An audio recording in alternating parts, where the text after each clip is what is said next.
Hi guys, අපි යනවා අපේ චූටි කුක්කට. එන්න පිටේ. එන්න. මෙන්න මෙයාට. චූටි පැටියට උය කරන්න යනවා. මේ ඉන්නේ මගේ චූටි පැටියා. චූටි මොනිකට උය කරන්න long trip එකක් යනවා.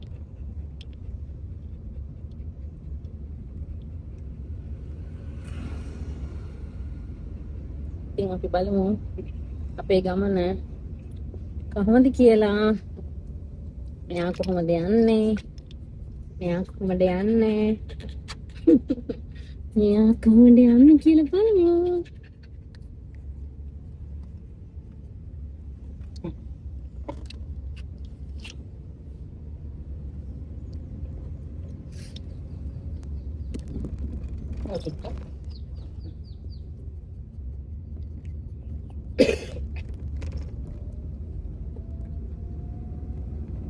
අද අපේ ලොකු කුක්ක දෙන්නත් යනවා. චූටි කුක්ක දෙන්නයි, චූටි කුක්කයි, ලොකු කුක්ක දෙන්නයි ඔක්කොම නම යනවා.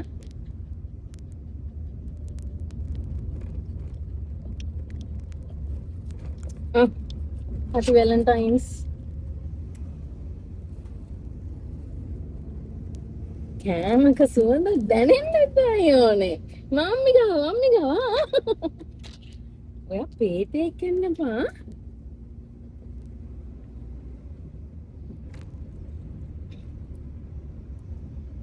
අපි ආව කාගාවට දෙක්කන් යන්නේ. එයාට මොනවද ගන්නෙ? එයාට මොනවද කරන්නේ? ඔක්කොම බලමු. තාම මෙයාට මාස 2යි. ඉතින් බලමු.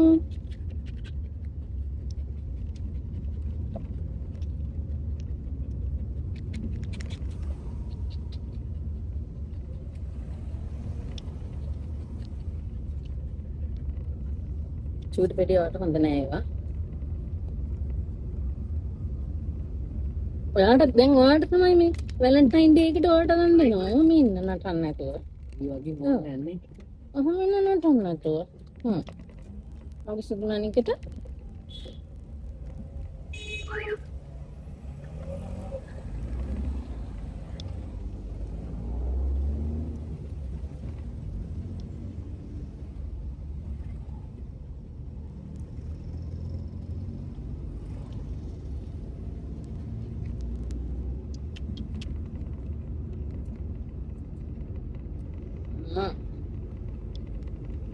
තාත්තගේ හොරතලේ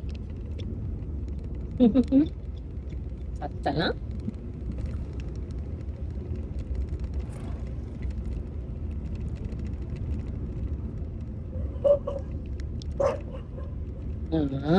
කවුද?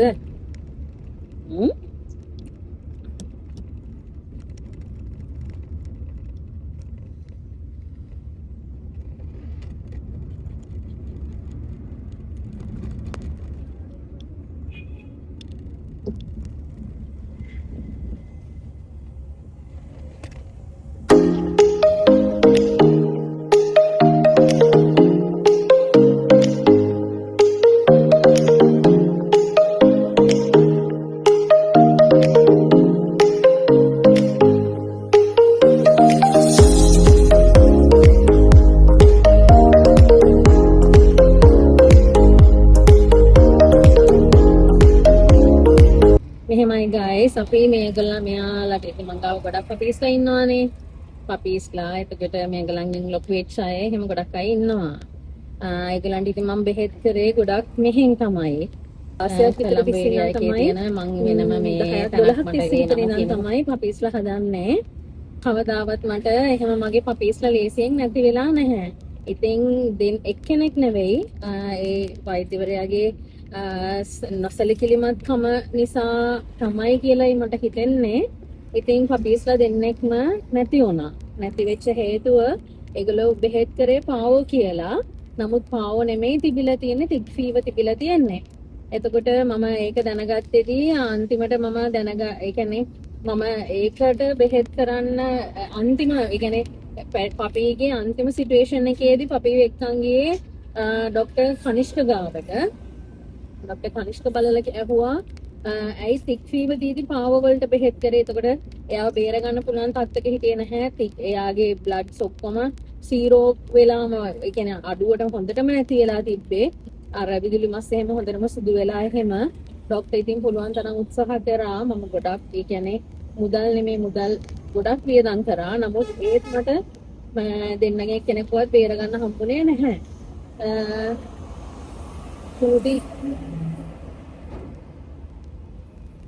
චූටි මාසෙකමාරක විතර දවස් 36යි එක්කෙනෙක්ට අනිත් එක්කෙනාට දවස් 42යි. ඒ වගේ පපීස්ලා දෙන්නෙක් ඒ කියන්නේ ඒ දෙන්නටම එකම ලෙඩේ තමයි තිබ්බේ. එතකොටදී ඒ පාව කියලා හිතලා තමයි ඒගොල්ලෝ බෙහෙත් කරේ. මම කිව්ව රෝග ලක්ෂණ අහලා ඉවර වෙලා නමුත් බෙහෙත් කරේ පාව කියලා. බලද්දී ડોක්ටර් කනිෂ්ක ගාවට එක්කන් ගියාම ડોක්ටර් කනිෂ්ක කිව්වේ මේ හරිම කනගාටුයි මෙයාට තිබිලා තියෙන්නේ තික් ෆීවර්. මේ මෙහෙමයි කියලා. ඉතින් තික් ෆීවර්ට මම මේ තික් ෆීවර් වලටත් මම අර මේ පවුඩර් එහෙම බේබි පවුඩර්ත් එක්ක මික්ස් කරලා එහෙම දානවා. මොකද දවස් 40 ගානක පපී කෙනෙක්ට මේ නෙක්ස්ට් ගාඩ් දෙන්න හොඳත් නැහැ. තික් ෆී දෙන්න හොඳත් නැහැ. ඉතින් එතකොට මේ පවුඩර් එකක් මොකක් හරි තමයි යූස් කරන්නේ. ඉතින් මේ එයාට එහෙම යූස් කරා පෙට්‍රල් ගහනවා ඒකයි. ඉතින් එතකොට කොහොම හරි ડોක්ටර් කනිෂ්ක බලලා කිව්වා එතකොට එයාලව බේර ගන්න පුළුවන් තත්ත්වෙක හිටියේ නැහැ. අන්තිම ස්ටේජ් එකේ තමයි ඒගොල්ලෝ හිටියේ. ඉතින් ඊට පස්සේදී තීරණය කරා කමක් නැහැ. අපිට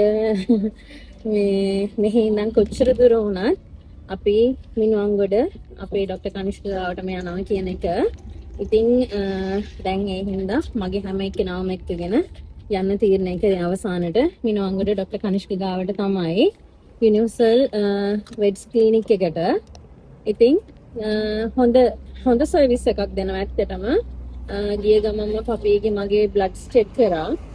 බ්ලඩ් චෙක් කරලා ඉවරලා තමයි යා මේ කිව්වේ තික් ෆීවර් තියෙන්නේ මෙහෙමයි කියලා. දැන් මෙයාවත් ඊට පස්සේ දැන් ඒගොල්ලෝ නැති වුණාට පස්සේ මම මගේ අනිත් පපීස් ලවත් එක්කෙනා එක්කගෙන ගියා. ඔක්කොමලාම එකපාර එක්කන් යන්න බැහැනේ. එක්කෙනා එක්කන් ගිය ගමන් ඒගොල්ලෝ ෆුල් බ්ලඩ් එකක් අරගෙන මෙයාගේ කේති මම පෙන්නන්නම්. මේ විදියට පේනවද දන්නේ නැහැ. ෆුල් බ්ලඩ් එකක් අරගෙන ෆොටෝ එක දාන්නම්. ෆුල් බ්ලඩ් එකක් අරගෙන චෙක් කරනවා. චෙක් කරලා ඉවරලා පපියව කියනවා ලෙඩක් නැහැ මෙහෙමයි බය වෙන්න එපා කියලා. ඉතින් මම මෙයාවත් ඒ විදිහට එක්කන් ගියා. අනිත් අයවත් ඒ විදිහට එක්කන් ගිහලා FBC එකක් චෙක් කරා. ඒකට ඒගොල්ලෝ ඔක්කොම හොඳින් ඉන්නවා කිව්වා. මෙයාත් එහෙමයි. ඉතින් දැන් මම අද මෙයාගේ තුන්වෙනි බෙහෙත් එක දෙන්න තමයි එක්කන් යන්නේ. බලමු. අපි ඉතුරු ටික හයිවේ එකේදී හම්බ වෙමු.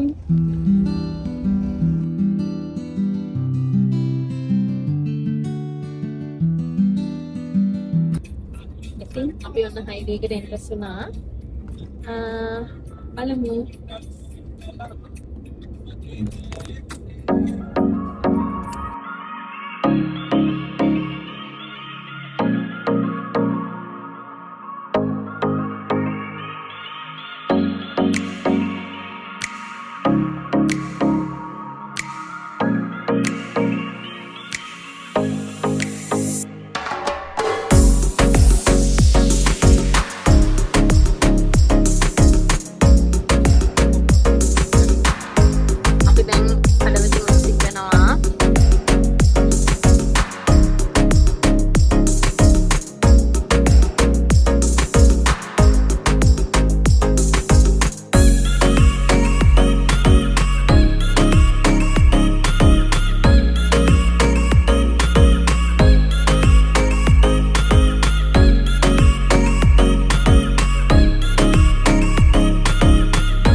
මේගොල්ලෝද?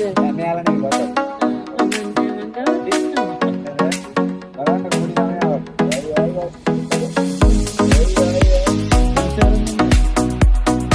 අනම මිස්ටි.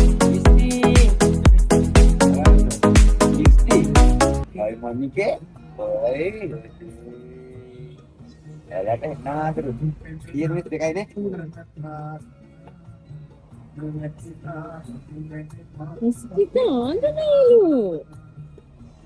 මම මනිකට. ගාව ඉන්නවලු 9ක් නේ. ඉන්න පුතේ දෙන්න සුදු කළේ දෙන්න. පාර දාන්න බබුද රොඩු. ආගේ දාන්න. බෑග් එකේ දාගන්න. ඉන්න බබා දෙනවා. ඉන්න පුතේ දෙනවා ඔයාට.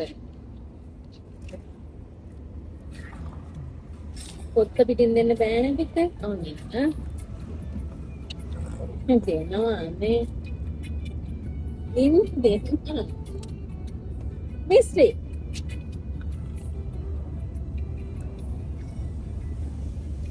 ෆුඩ් මැනික. බේරෙන්න බෑ කෑම.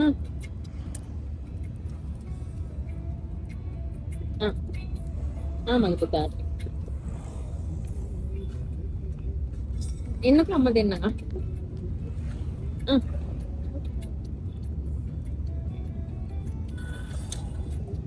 සසයිද? ගොඩක් කන්න හොඳ නෑ හන්දේ. ඔව් ගොඩක් දෙන්න බෑ පුතේ.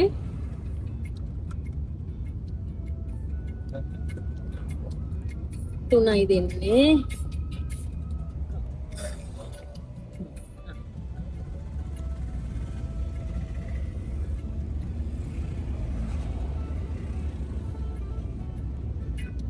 ඉවරයි ඉතින්.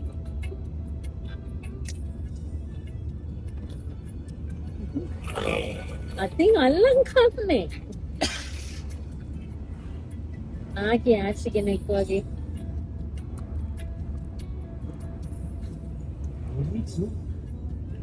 ඉවරයි.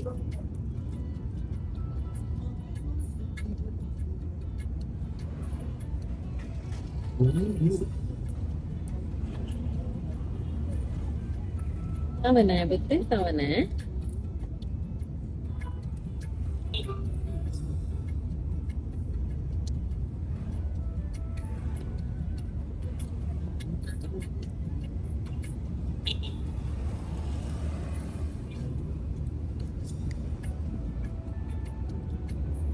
තාත්තා දිහාත් බලනවා පරෙන්.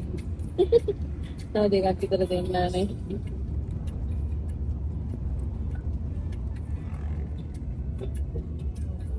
මේ අතේ.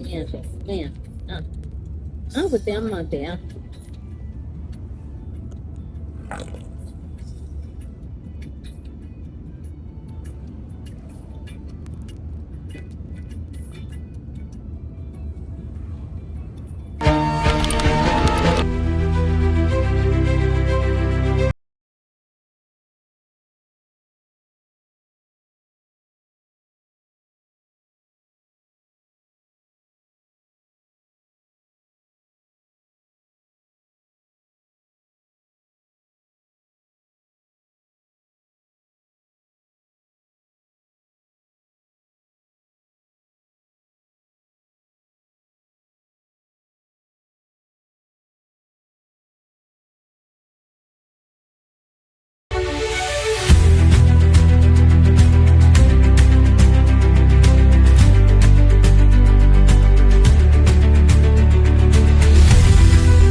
මෙතන ප්‍රෙස් කරලා එතනින් අපි ගන්න ඕනේ ටෝකන් එකක්.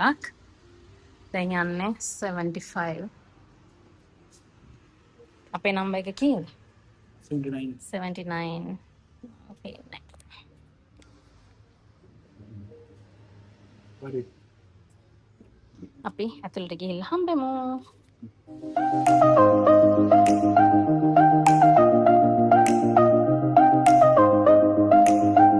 ඇතුළට යන්නයි යන්නේ.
ඩොක්ටර් කනිෂ්ක ගාවින් ඕන දෙයක් ගන්න පුළුවන්. ඕනම සතෙක්ට දෙන ඒවා. ඒ කියන්නේ බුලීලට විතරක් නෙවෙයි ඕන පපී කෙනෙක්ට දෙන ඒවා ඩොක්ටර් කනිෂ්ක ගාව තියෙනවා. පැහැදිලි වෙලා ඇති.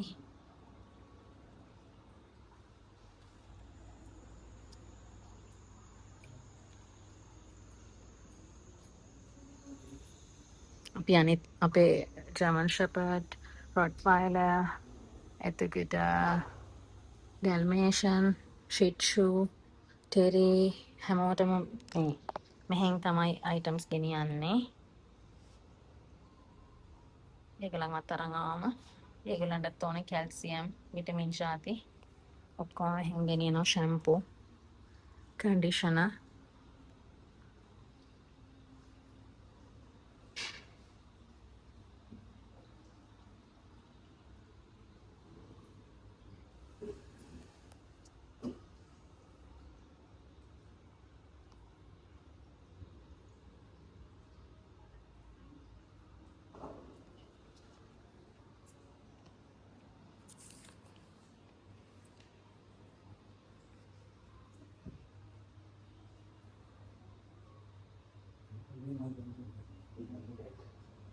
මේ තියෙන පොඩි වීඩියෝ එකක් ඒ ගැන.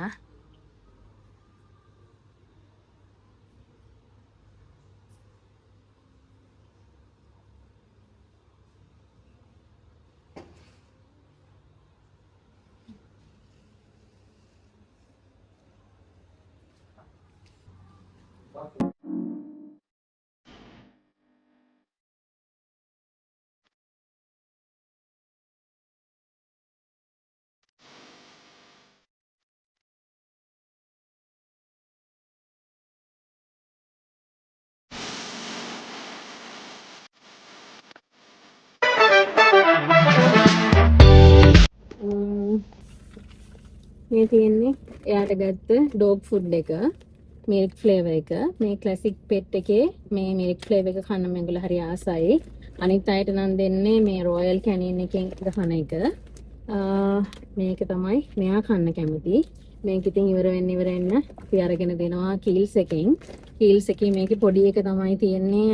පොඩි ගාණක් එන්නේ. ඒක ග්‍රෑම් 500ද කොහෙද මට මතක නෑ. රුපියල් 700 ගාණක් වගේ වෙන්නේ. මේක නම් 2690යි. 2 කිලෝස් වෙන්නේ 2690යි. 2 කිලෝස් තමයි තියෙන්නේ මේකේ. මේක හරි ආසයි මෙයා කන්න. ඊට අමතරව ගත්තා ඩොක්ටර්ගෙන් B+C එක. මෙයාගේ විටමින්ස් ඔක්කොම ඉවර වෙලා තිබ්බේ. කලින් මම මෙයාලට දුන්නේ ඔරකැල්මින් එකයි සින්කොවිට් එකයි. ඒක ඉවර වෙලා තිබ්බේ. ඉවර වෙලා තියෙන. ඒ කියන්නේ මෙයාගේ දැන් මේ වැක්සින් එක එන්න කලින් දවසේ ඊයේ තමයි ඉවර වුණේ. ඊට පස්සේ ඉතින් මේක ගත්තා 4702යි B+C එක. ටැබ්ලට්ස් 200ක් තියෙනවා. කව් එක තියෙනවා. කව් එක ගත්තා. ඒක 5300යි. ඒකේ ටැබ්ලට් 100ක් තියෙනවා. පේනවද? මේ තියෙන්නේ මේ දෙක තමයි එයාට වැලන්ටයින් ගිෆ්ට් එක හැටියට ගත්තේ. ඉතින් සත්තු හදනවා නම් වියදම් කරන්න පුළුවන් වෙන්න ඕනේ. සල්ලි තියෙන්න ඕනේ අතේ. විශේෂයෙන් මේ විටමින්ස් නම් හරි අපි පැත්තකට දාමුකෝ. ඒ කොහොම වුණත් සතෙක් හදද්දී ලෙඩක් දුකක් වුණාම වියදම් කරන්න සල්ලි ගොඩක් තියෙන්න ඕනේ. සතෙක් හදද්දී වියදම් කරන්න සල්ලි ගොඩක් තියෙන්න ඕනේ. මොකද අසනීප වුණාම හත දාන්න බෑ අපිට. ගොඩක් අය මම දැක්ක මේ දවස්වල මේ පාරට ගෙනල්ලා දාලා තියෙනවා. ඉතින් හරි දුකයි දැක්කම. ඉතින් එහෙම කරන්න එපා. ඉතින් ආසාවට සත්තු අරගෙන හදන්න එපා. පව් ඒතන ජීවිතයක් නේ තියෙන්නේ. ඒ හින්දා ආසාවට සත්තු අරගෙන හදන්න එපා. හරිම පව් ඒගොල්ලෝ. ඒගොල්ලන්ට කටින් කියන්න එහෙම තේරෙන්නේ නැහැ. ඒගොල්ලන්ගේ මුළු ලෝකයක්ම අපි. ඉතින් ඒ හින්දා වියදම් කරන්න සල්ලි තියෙනවා නම් සතාට අවංකවම ආදරේ නම් විතරක් ඒ කියන්නේ හොඳ බ්‍රීඩ් එකක් වේවා. ශ්‍රී ලංකන් ඒ කියන්නේ ලංකාවේ ඉන්න නෝමල් බ්‍රීඩ් එකක් වේවා. හදන්න ප්‍රශ්නයක් නැහැ. සල්ලි නැත්නම් අනේ හදන්න එපා. මොකද පාවෝ ඒ වගේ ලෙඩක් හැදුනොත් වියදම් කරන්න ඕනේ. උදේ හවස ගෙනියන්න ඕන. ඒගොල්ලන්ට සේලයින් දෙන්න ඕන. කොහොමටත් දවසට රුපියල් 7000ක් 10000ක් අතර වගේ වියදමක් යනවා. උදේ හවස එහෙම බෙහෙත් කරද්දී. ඒ නිසා මේ එක දිගට දවස් ඒ ડોක්ටර් කියන තාක් කාලයක් අරන් එන්නත් ඕනේ. දැන් මට මගේ තික් ෆීවර් හැදිලා හිටපු අයට ඒ ડોක්ටර් හිතුවේ පාවෝ කියලානේ. පාවෝ කියලා බෙහෙත් කරද්දී මං උදේ හවස ගෙනිච්චා. උදේ හවස ડોක්ටර් කිව්වා දවස් 4ක් ගේන්න කියලා. ඊට පස්සේ 4 ගෙනිච්චා. 4 ගෙනහිල්ලා 4ෙත් හොඳ නැති වුණාම ડોක්ටර් කිව්වා තව දවස් 4ක් වගේ ගේන්න වෙයි කියලා. ඉතින් එහෙම ගෙනිච්චා. ඉතින් එතකොට හිතලා බලන්නකෝ කොහොමද කියලා. උදේට සේලයින් දෙනවා. එයාගේ සිටුේෂන් එක බලලා වැක්සින් වෙනම කරනවා. ඉතින් එතකොට ලොකු වියදමක් යනවා. ඒ නිසා සල්ලි අතේ නැත්නම් අනේ කරුණා කරලා සත්තු හදන්න එපා. පව් මේගොල්ලෝ. සල්ලි අතේ තියෙනවා නම් විතරක් සත්තු හදන්න. ඉතින් මට කියන්න ඕන උනේ මෙයා හොඳින් ඉන්නවා. ડોක්ටර් කිව්ව හොඳයි හොඳින් ඉන්නවා කියලා. අපි ආයෙමත් ඉදිරියේදී හම්බ වෙමු. Thank you for watching. Like කරන්න, comment කරන්න, share කරන්න. Bye bye.